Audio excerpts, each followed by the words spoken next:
Hi guys, thanks for applying to be one of our focal photographers. My name's Ollie, I do a lot of the training and onboarding here, and this message is for you guys just in regards to what you're going to need and the equipment that you're going to need for the brief and the bits after.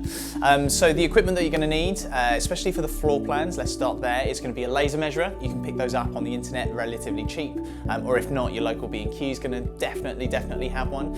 You're going to need some graph paper as well. The best graph paper is from WH Smith's. I've used it many a years in my experience doing this job, and also a pencil with an eraser, just in case you make an error. You can always, get rid of the error there. For the photography equipment, you are going to need one of these. This is a 16mm lens. This is a wide angle lens. This is for a full frame camera, and this is kind of what we look at as the holy grail for interior photography.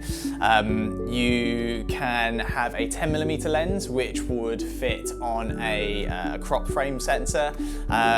Generally the cheaper models of cameras that you can get now, but a 10mm lens on a crop sensor is a must. A 16mm lens on a full frame sensor is a must as well. You can go down to maybe an 8 to 7mm lens on a micro four thirds camera as well. So everything kind of amounts up to the 16mm of the 35mm format cameras. The next bit of equipment that you'll need is an SLR. This is my one. This is a full frame camera.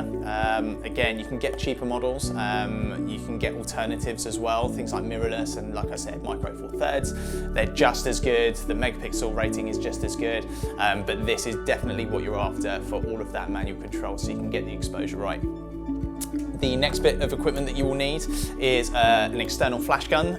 The ones on the cameras just don't cut it, they're not powerful enough, and they also fire directly into the room, which casts really harsh shadows.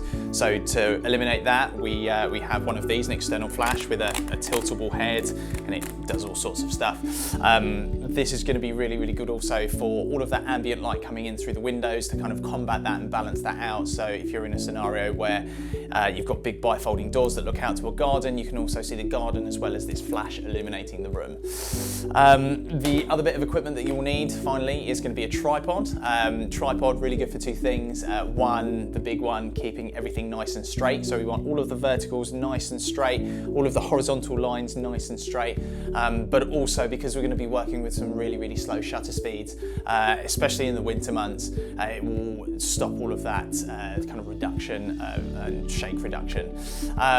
So some of the settings that you're going to probably need as well, 400 ISO is generally a good start. It's not too grainy, but it's also very sensitive to the light, which is great.